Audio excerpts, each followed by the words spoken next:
రాష్ట్రంలో విద్వేష ప్రసంగాల కట్టడికి చట్టం తీసుకొస్తామన్నారు సీఎం రేవంత్ రెడ్డి. ఏ ఒక్కరి వల్ల దేశం అభివృద్ధి చెందదని చెప్పారు. మున్సిపల్ ఎన్నికల్లో మైనారిటీలను గెలిపించుకోవాల్సిన బాధ్యత ఉందన్నారు. రంగారెడ్డి జిల్లా శంషాబాద్లో జమైతే ఉలేమా తెలంగాణ కన్సల్టేటివ్ మీటింగ్లో పాల్గొన్నారు. ఇక రాష్ట్రంలో మైనారిటీ శాఖలకు కేటాయించిన నిధులు ఖర్చుపై మానిటరింగ్ సెల్ ఏర్పాటు చేస్తామన్నారు సీఎం రేవంత్ రెడ్డి.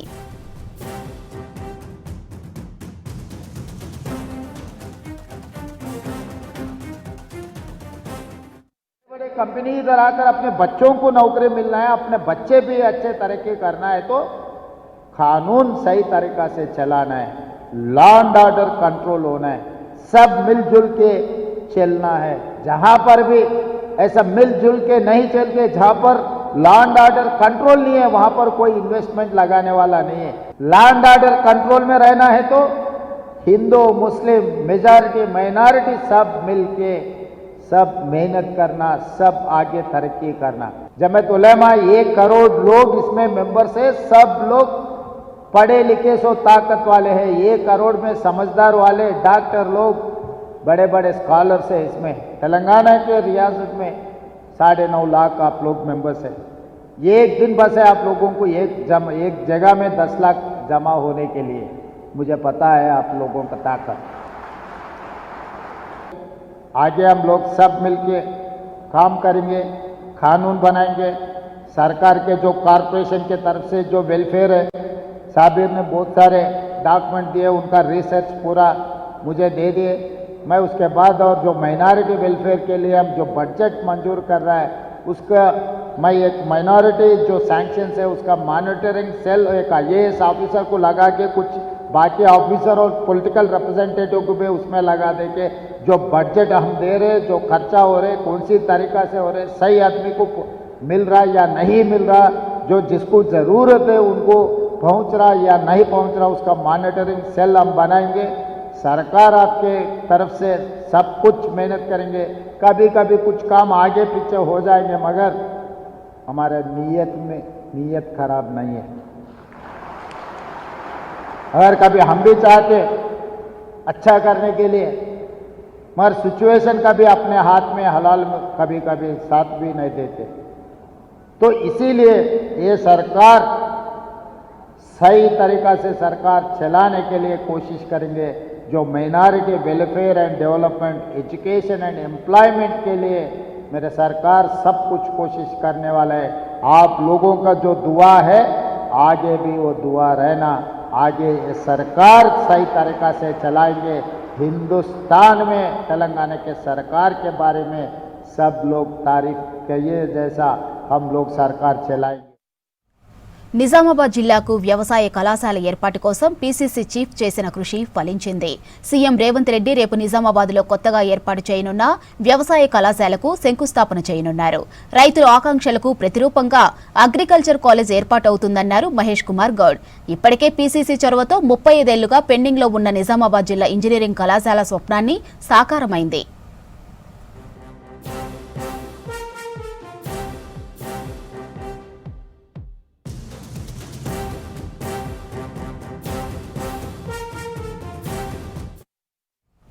బీఆర్ఎస్ పాలనలో ఇసుక మాఫియా విచ్చలవిడిగా ఉండేదన్నారు మంత్రి వివేక్ వెంకటస్వామి.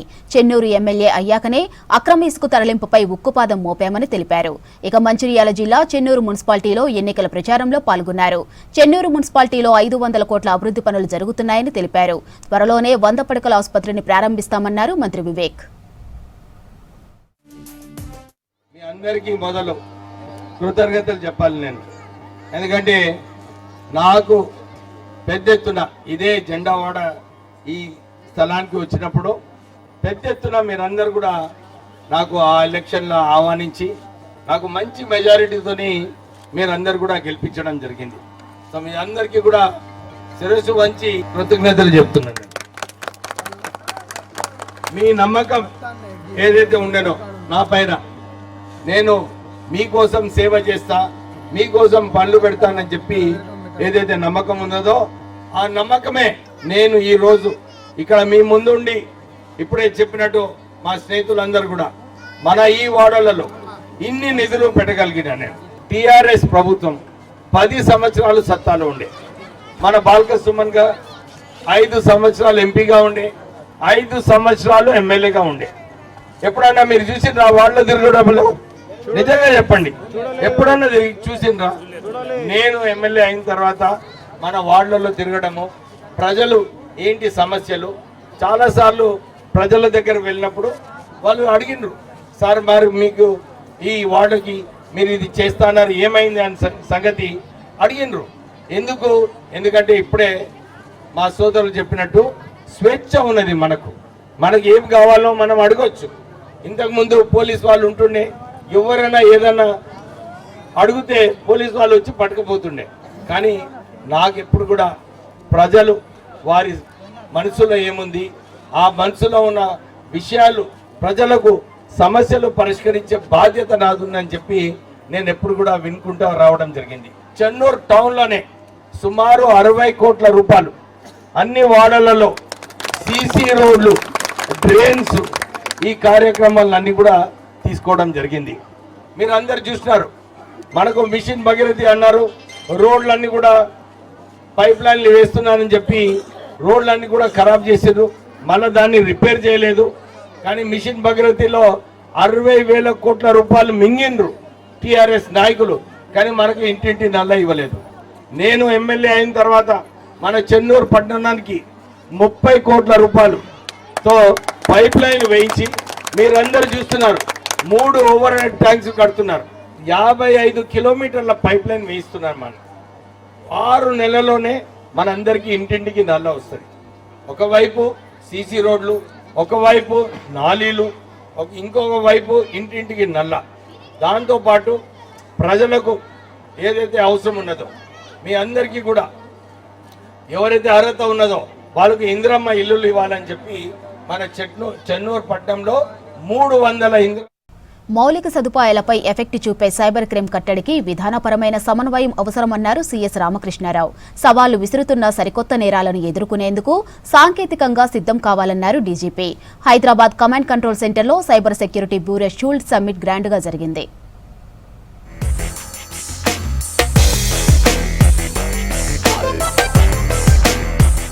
సైబర్ నేరాల నియంత్రణ కట్టడి లక్ష్యంగా హైదరాబాద్లోని కమాండ్ కంట్రోల్ సెంటర్లో cyber security bureau shield 2.0 summit నిర్వహించారు. కార్యక్రమానికి సీఎస్ రామకృష్ణారావు, డీజీపీ సహా దేశవ్యాప్తంగా 14 రాష్ట్రాలకు చెందిన పోలీసు ఉన్నత అధికారులు పాల్గొన్నారు. లా ఎన్ఫోర్స్మెంట్ అధికారులు, పరిశ్రమల అధినేతలు, విద్యావేత్తలు సహా దేశవ్యాప్తంగా ఉన్న సైబర్ సెక్యూరిటీ నిపుణులు అటెండ్ అయ్యారు. పాలన, ప్రజాసేవలు, కీలక మౌలిక సదుపాయాలపై ప్రభావం చూపే సైబర్ ప్రమాదాలను ఎదుర్కోవడానికి విధానపరమైన సమన్వయం అవసరమన్నారు ప్రభుత్వ ప్రధాన కార్యదర్శి కె రామకృష్ణారావు. పరిపాలనా సంసిద్ధత, శాఖల మధ్య సమన్వయంతో సకాలంలో సమర్థవంతమైన చర్యలు తీసుకోగలమని చెప్పారు. అన్ని స్థాయిల పరిపాలనలో సైబర్ భద్రతను అంతర్భాగంగా చేయాలన్నారు CS Ramakrishna Rao. I am very glad to be associated with this function and the second edition of this particular function because as all of us are aware, there is somebody, family or the people who are known to us who have been victims of these kind of cyber crimes. As you know, the traditional policing was completely based on the physical world, but now it has completely moved on to the virtual world. So therefore, it is necessary that we equip ourselves to fight the menace in this virtual world. And what better place can we have than Telangana, than Hyderabad, where much of the IT work of the country happens. Therefore, it's a very happy occasion to be with you, to be amidst you, to look at the ways in which the government in general and the police department in particular is trying to cope up with this new menace. రాష్ట్ర వ్యాప్తంగా cyber crime దర్యాప్తును బలోపేతం చేసేందుకు సరికొత్త టెక్నాలజీతో పాటు special training కీలకమన్నారు DGP Shivadhar Reddy. Cyber నేరాలను ఎదుర్కోవడంలో లా ఎన్ఫోర్స్మెంట్ ఏజెన్సీల పాత్ర, వేగంగా మారుతున్న నేర పద్ధతులు, పెరుగుతున్న కేసుల సంఖ్యపై మాట్లాడారు DGP. Very happy to say that the second edition has already come and it's a bigger success than the first session, which was inaugurated by our Honorable Chief Minister last year. I think for the next session, this auditorium won't be enough. We would go for a bigger one. And I extend my heartfelt congratulations to Shikha Goyal and her team, Director DGCSB and her team for a job very well done. And Shikha has already narrated achievements of TGCSB in the last couple of years because this Cyber Security Bureau of Telangana is the first of its kind in the entire country, to the best of my knowledge. Nowhere else does it exist in other states. Maybe the recent past, some states must have already started, but this is the first one, and it shows, it goes to show that the Telangana government and Telangana police has been in the forefront in fighting this cyber security, which has become a scourge of the modern day. Last year, collaborations between the companies led to innovative products for investigating cyber crimes. This inspired us to launch a co-innovation hub with IIIT in Hyderabad. This lab provides a platform to prototypes, giving us indigenous solutions. As directed by the Honorable Chief Minister during last Shield, we have now entered into MOUs with ISB, IIIT and Nalsar University. This year, under the Shield ecosystem, we launched Cypher Sprint, a national cyber innovation challenge rooted in TGCSB's philosophy of co-innovation with policing in the policing ecosystems. Cyber నేరాలపై ప్రజల్లో విస్తృతంగా అవగాహన కల్పించాలన్నారు cine hero Nani. యువత చిన్నారుల భద్రతపై అప్రమత్తంగా ఉండాలని పిలుపునిచ్చారు. I'm happy such aggressive initiatives are taken, from our Telangana Cyber Security Bureau, and I see a very promising future from the way we've been handling the situations. Of course, it's a challenge, but I think everyone is so dedicated to the cause that I'm very, very hopeful, and I think the next generation will be even more responsible. And anytime, anything from, I'm an actor, and I know there's a certain responsibility being an actor, where you can really influence people in many ways. And in my capacity, in any which way, if I can do anything at any time, I'm always be at your service, ma'am. And I really want the Telangana Cyber Security Bureau to really let me know if there is anything I can do at any given time, and I will be here, and I will, there will always be my support, and thank you so much again. బాధితులకు రక్షణ, digital భవిష్యత్తుకు భద్రత నినాదంతో సాగిన సదస్సు జరిగింది. AI ఆధారిత police వ్యవస్థపై తమిళనాడు, పంజాబ్ ఉన్నతాధికారులతో ప్రత్యేక చర్చ నిర్వహించారు. షీల్డ్ 2026లో technology experience zone special attraction గా నిలిచింది. రోబోటిక్ డాగ్స్, హ్యూమనాయిడ్ రోబోలు, డ్రోన్ల విన్యాసాలు ఆకట్టుకున్నాయి.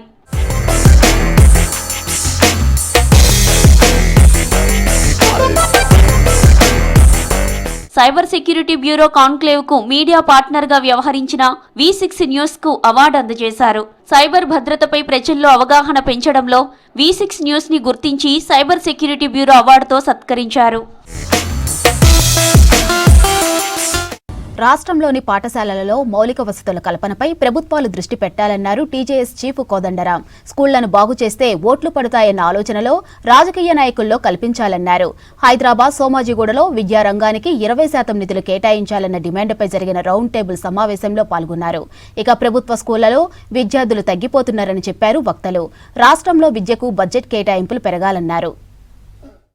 అయితే చాలా స్పష్టంగా చెప్పేది, దీనిపైన ఒక రిప్రజెంటేషన్ తయారు చేయండి, అన్ని పార్టీలకు ఇవ్వండి, అందరు ఎమ్మెల్యేలకు ఇవ్వండి, అందరు ఎమ్మెల్సీలకు ఇవ్వండి, అదేవిధంగా ప్రభుత్వానికి కూడా ఇవ్వండి, మీడియాల్లో కూడా దీనికి ఈ లోపల విస్తృతంగా వ్యాసాలు రాయించండి. ఇవన్నీ కూడా మనం చేయవలసిన పని. రాయించండి అంటే ఈ టీమ్గా మనం రాయించండి అని అంటున్నాను, కానీ వ్యక్తిగా మీ మీద బాధ్యత నేను పెట్టట్లేదు. అందరం కలిసి ఈ ప్రయత్నాన్ని కొంత సీరియస్గా చేద్దాం, క్యాంపెయిన్ చేద్దాం, ఉత్తరాల ద్వారా మనం ఒక ప్రచారాన్ని దీన్ని సీరియస్గా తీసుకుందాం. తమకు తాముగానే ఊరోళ్ళు కష్టపడి చేసుకొని అభివృద్ధి చేసుకున్న మోడల్స్ నమూనాలు ఉన్నాయి. చాలా అద్భుతమైనటువంటి రిజల్ట్ను వాళ్ళు గ్రామస్తులు సాధించుకోగలిగారు. అట్లాంటి నమూనా ఉన్నటువంటి స్కూళ్లను గ్రామాల ద్వారా మనం ఒక ప్రచారాన్ని కనుక సీరియస్గా మనం ముందుకు తేగలిగితే నేను అనుకోవటం తప్పకుండా ఒక ప్రయోజనము ఉంటుంది. ఇది స్కూళ్ళు బాగు చేస్తే కూడా ఓట్లు పడతాయి అనేది అర్థమయ్యేటట్టు చెప్పగలగాలి. అది వాళ్ళకు రాజకీయ అవసరం మారగలగాలి. మీరు రాజకీయ అవసరంగా మార్చగలిగే పరిస్థితి లేదు, ఎందుకంటే పైసల రాజకీయాలు వచ్చినాక ఈ అవసరాలే లేవు. అందుకని చేయవలసింది ఏంటంటే స్కూలు బాగు చేయటం ఒక రాజకీయ అవసరంగా చేయగలగాలి. ఇవి వాస్తవాలు. ఈ వాస్తవాలను మనం సంబంధం లేకుండా మిగతావి ఎన్ని మాట్లాడినా మనం ప్రయోజనం ఉండదు. ఇట్లాంటి పరిణామాల మీద కూడా మనం తీవ్రమైనటువంటి ఒక ఆగ్రహాన్ని ప్రకటించాలి, వ్యతిరేకతను తీసుకురావాలి. ప్రధానంగా పేద పిల్లలు, ఎస్సీ పిల్లలు, మేము ఎస్ఎఫ్ఐ కానీ ఐద్వా ఆధ్వర్యంలో సర్వేలు చేస్తున్న సందర్భంగా ఎక్కువ ఎవరు ప్రభుత్వ స్కూల్స్లో ఇప్పుడు ఉంటున్నారంటే పేద పిల్లలు, దాంతోపాటు ఒంటరి మహిళల పిల్లలు అందులో ఉంటున్నారు. పిల్లల పుస్తకాలకు ఏమవుతుంది, పుస్తకాలకు ఖర్చు పెట్టాల్సి వస్తుంది, తిండి ఖర్చు పెట్టాల్సి వస్తుంది, ఆరోగ్యం బాగాలేకపోతే ఆరోగ్యానికి పెట్టాల్సి వస్తుంది. అందుకే మేము ప్రైవేట్ స్కూల్లో చదివించలేనటువంటి పరిస్థితి అని ఒంటరి మహిళలు చెప్తున్నటువంటి పరిస్థితి. మరోపక్క ప్రైవేట్ స్కూల్స్ మొత్తం కూడా గ్రామీణ ప్రాంతాలకు బస్సులు పంపించేసి పిల్లలందరినీ కూడా ప్రైవేట్ స్కూల్స్కి తరలిస్తున్నటువంటి పరిస్థితి కొనసాగుతుంది. చాలా మంది స్కూల్లో ఫీజులు కట్టలేక, ఆ బస్సు ఫీజు కట్టలేక మరోపక్క చాలా ఇబ్బందులు ఎదుర్కొంటున్నారు. కొఠారి కమిషన్ ఏం చెప్పింది, 30% నిధులు తెలంగాణ అంటే రాష్ట్రాలు కేటాయించాలి, కేంద్రము 10% కేటాయిస్తే స్థూల జాతీయోత్పత్తిలో 6% కేటాయించాలి, రాష్ట్రాలలో 30% కేటాయించాలని కొఠారి కమిషన్ స్పష్టంగా చెప్పిండ్రు. గత 2 సంవత్సరాలలో 10 లక్షల మంది పడిపోయారు ప్రభుత్వ పాఠశాలలో. ఇప్పుడు మిగిలింది 18 లక్షల మందే. మిత్రులారా, ఇంతకుముందు నర్సిరెడ్డి గారు చెప్పినట్టు అది ఏమన్నారు, జారుడు బండ. ఆ జారుడు బండలో ఇక 5 సంవత్సరాలలో ప్రభుత్వ పాఠశాలల్లో ఒక్క స్టూడెంట్ కూడా ఉండకుండే పరిస్థితి ఏర్పడుతుంది. 18 లక్షలు ఇవాళ అక్కడి నుంచి వెళ్ళిపోతే ఇక ప్రభుత్వ విద్య గురించి, ప్రభుత్వ పాఠశాలలు అనేటి మనం ఇది ఒక ఆర్కియాలజీలో పెట్టుకొని ఒక ప్రభుత్వ పాఠశాల ఉండేదట, అందులో అత్యంత పేదవాళ్ళు చదువుకునే వాళ్ళట అని చూపించవలసిన అవసరం ఉంది. ప్రైవేట్ స్కూల్స్లో 18,000 crores to 20,000 crores, ఇది మోటా లెక్క. ఇది 20,000 crores కన్నా ఎక్కువనే ఉంటుంది. కానీ అంత సమానమైన, అందుకనే మనం 20% అంటున్నాం. అది ఇస్తే స్కూల్ బాగైతే పిల్లలందరూ ప్రభుత్వ పాఠశాలకు వెళ్ళే అవకాశం చాలా ఉంటుంది. సో ఇంత భారం, అడిషనల్ భారం తల్లిదండ్రుల మీద పడడం ఇది అన్యాయం. ఉన్నవాళ్ళు, ఉన్నత వర్గాల వాళ్ళు ఎక్కువ పర్సెంట్ ఉండరు. చాలా వరకు బ్యూరోక్రాట్స్ చాలామంది ఏమంటున్నారంటే ప్రైవేట్కి వెళ్ళిండ్రు కదా, మళ్ళీ ఎందుకు డిబేటు, వాళ్ళని వెళ్ళిన వాళ్ళని వెళ్ళనియండి. మంచి స్కూలు ఆ పరిసర ప్రాంతాల్లో ఉంటే ఏ ప్రైవేట్ స్కూల్కి వెళ్ళరు, చాలా క్లియర్. అందుకోసం ఈ మధ్యకాలంలో కొన్ని ఎక్స్పెరిమెంట్స్ చేశారు. తెలంగాణ ఎడ్యుకేషన్ కమిషన్ ఒక స్కూల్ పెట్టి మంచి వనరులు కల్పిస్తే పిల్లలందరూ వచ్చారు ఇక్కడ ఆరుట్లలో. సో అట్లనే మండలానికి అటువంటి స్కూల్స్ని ఏర్పాటు చేయాలని చెప్పి అని ఒక డిమాండ్ కూడా బయటకు వస్తుంది. ఆ మేనిఫెస్టోలో ఇవాళ 15% బడ్జెట్ కేటాయిస్తా అన్నారు, కేటాయించలేదు. ఇంకా రకరకాలైనటువంటి 17 రకాలైనటువంటి విద్యారంగానికి సంబంధించిన డిమాండ్లను పెట్టారు, ఒక్కటి మాత్రమే చేసిందండి. ప్రీ ప్రైమరీ ఎడ్యుకేషన్ సంబంధించి ప్రారంభించిండ్రు. ఒక 1000 స్కూళ్ళల్లో ప్రీ ప్రైమరీ తరగతులను పెట్టారు, సంతోషకరమే. కానీ క్వాలిఫైడ్ టీచర్ లేదు, అందులో చెప్పడానికి ఏం చెప్తారో తెలియదు, ఎట్లా చెప్తారో తెలియదు. అట్లాంటి స్థితిలో మరి పేదవాళ్ళకు ఆ పాఠశాలను నడిపిస్తున్నారు. ఈ ప్రభుత్వ విద్య ఎట్లా కావాలనేదే మన ఎజెండా అయినప్పుడు సాధ్యమవుతుంది. రాజకీయ నాయకులను డిమాండ్ చేయకుండా, మనం ఉద్యమం చేయకుండా ఇది సాధించుకోలేము. బడ్జెట్ పెరిగినా కూడా ప్రమాణాలతో కూడిన సమానమైనటువంటి విద్య కావాలనేటువంటిది మన డిమాండ్ కావాలి. ఒకవైపు బడ్జెట్ పెరగాలి, రెండో వైపు అందరికీ సమానమైన నాణ్యమైన శాస్త్రీయ విద్య, ప్రమాణాలతో కూడినటువంటి విద్య కావాలనేటువంటిది మనం డిమాండ్ చేయకపోయినట్టయితే పాలకులు మళ్ళీ మనల్ని మభ్యపెట్టి నిద్రపుచ్చి నాణ్యత లేనటువంటి విద్య అందించేటువంటి ప్రమాదం ఉంది. గవర్నమెంట్ సర్వెంట్స్, ఇప్పుడు సుప్రీం కోర్ట్ పాలసీ కూడా చాలా ఏళ్ల క్రితం కూడా వచ్చింది. ఏంటి, ప్రతి గవర్నమెంట్ సర్వెంట్ తన వార్డ్స్ అంటే తన పిల్లల్ని గవర్నమెంట్ స్కూల్లో చేర్పించాలా. దానికి సరుకుంగలంగా చాలా మంది తమిళనాడులో, యూపీలో, ఇంకా మన తెలంగాణలో కూడా డిస్ట్రిక్ట్ కలెక్టర్స్ వాళ్ళేమో వాళ్ళ పిల్లల్ని గవర్నమెంట్ స్కూల్లో పెడుతున్నారు. Telling that even that should be included in our recommendations. వాళ్ళు అధికారులేమో వేరే స్కూల్స్ కి పంపిస్తా, మీరందరూ అక్కడికి వెళ్ళండి అంటే it is totally injustice. Group 1 mains పరీక్ష విషయంలో హైకోర్టు సంచలన తీర్పు ఇచ్చింది. ర్యాంకులు రద్దు చేస్తూ గతంలో సింగిల్ బెంచ్ జడ్జి ఇచ్చిన తీర్పును సీజే నేతృత్వంలోని డివిజన్ బెంచ్ కొట్టేసింది. ఇక ధర్మాసనం తీర్పుతో ప్రభుత్వం టీజీపీఎస్సీకి భారీ ఊరట లభించింది.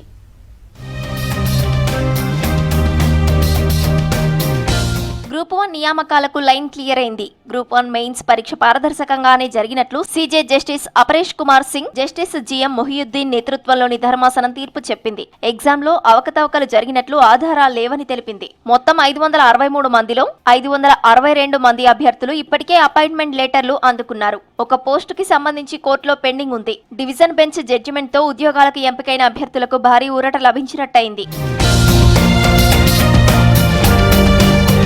2024 అక్టోబర్ 21 నుంచి 27 వరకు Telangana public service commission group 1 mains పరీక్ష నిర్వహించింది. అయితే పత్రాల మూల్యాంకనంలో అవకతవకలు చోటు చేసుకున్నాయని, దీనిపై న్యాయ విచారణ జరిపించాలని కోరుతూ సిద్దిపేట శివనగర్ కు చెందిన వ్యక్తితో పాటు మరికొందరు హైకోర్టులో పిటిషన్లు దాఖలు చేశారు. వీటిపై విచారణ చేపట్టిన సింగిల్ జడ్జ్ మార్చి 10న తుది మార్కుల జాబితా, మార్చి 30న ప్రకటించిన జనరల్ ర్యాంకింగ్ ను రద్దు చేశారు. గ్రూప్ 1 మెయిన్స్ అన్ని ఆన్సర్స్ పేపర్స్ ను తిరిగి మూల్యాంకనం చేసి రిజల్ట్ ప్రకటించాలని తెలంగాణ పబ్లిక్ సర్వీస్ కమిషన్ ను ఆదేశించింది. ఇది సాధ్యం కాని పక్షంలో మెయిన్స్ రద్దు చేసి మళ్లీ నిర్వహించాలని సింగిల్ జడ్జి బెంచ్ తేల్చి చెప్పింది. అయితే సింగిల్ బెంచ్ ఆదేశాలను సవాల్ చేస్తూ టీజీపీఎస్సీతో పాటు పలువురు సెలెక్ట్ అయిన అభ్యర్థులు మళ్లీ డివిజన్ బెంచ్ కు అప్పీల్ చేశారు. పిటిషన్లన్నింటినీ కలిపి విచారణ జరిపింది సీజే నేతృత్వంలోని ద్విసభ్య ధర్మాసనం. టీజీపీఎస్సీ తరపున advocate general Sudarshan Reddy bench ఎదుట వాదనలు వినిపించారు. రూల్స్ ప్రకారమే పారదర్శకంగా పరీక్షలు జరిగాయన్నారు. మూల్యాంకనంలో అవకతవకలు జరగకూడదన్న లక్ష్యంతో ఇద్దరి చేత చేయించారని తెలిపారు. పరీక్ష కేంద్రాల పెంపు, పరిపాలనపై సౌలభ్యం కోసం ప్రిలిమ్స్, మెయిన్స్ హాల్ టికెట్లను వేర్వేరుగా జారీ చేసిందన్నారు. పరీక్షల్లో కాపీయింగ్ జరిగిందని ఎలాంటి ఆరోపణలు లేవని విన్నవించారు. అర్హత సాధించిన అభ్యర్థుల తరపున సీనియర్ న్యాయవాది ప్రకాష్ రెడ్డి వాదనలు వినిపించారు. 2 హాల్ టికెట్లు ఉంటాయని పరీక్షలకు ముందే వెల్లడించినా అప్పుడు అభ్యంతరం చెప్పకుండా ఫలితాలు విడుదలయ్యాక పిటిషన్ వేయడం చెల్లదన్నారు. గ్రూప్ 1 మెయిన్స్ ఎగ్జామ్స్ పై హైకోర్టు తీర్పును స్వాగతించారు సీఎం రేవంత్ రెడ్డి. ఎన్ని కుట్రలు పన్ని ఉద్యోగ నియామకాలను అడ్డుకోవాలని చూసినా వారి కుతంత్రాలను ఛేదించి న్యాయ పోరాటంలో విజయం సాధించినట్లు చెప్పారు. న్యాయస్థానం తీర్పుతో 563 మంది గ్రూప్ 1 అభ్యర్థులకు అభినందనలు తెలుపుతూ ఎక్స్ ఖాతాలో పోస్ట్ చేశారు సీఎం. హైదరాబాద్ పేట్ బషీరాబాద్ పిఎస్ లిమిట్స్ లోని కోంపల్లి దగ్గర రోడ్డు ప్రమాదం జరిగింది. బస్టాండ్లో వెయిట్ చేస్తున్న మహిళను బస్సు ఢీకొట్టింది. ఆర్టీసీ బస్సు ముందు టైర్ల కింద సాయమ్మ అనే మహిళ పడింది.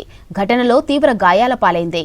గాయపడిన సాయమ్మను స్థానికంగా ఉన్న ఆసుపత్రికి తరలించగా చికిత్స పొందుతూ చనిపోయింది. ఘటనపై కేసు నమోదు చేసి దర్యాప్తు చేపట్టారు.